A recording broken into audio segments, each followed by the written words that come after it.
You're just going to want to pull this, and then the bit should come out. To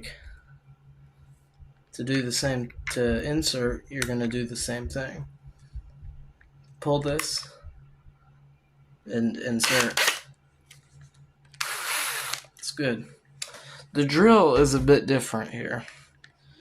You're going to want to put your drill into reverse, reverse, like that.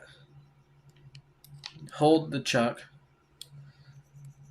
and the chuck will open up.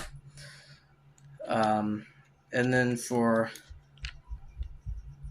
like this, to insert, you're going to want to stick your bit back in the chuck, hold the chuck in place with the drill now and forward.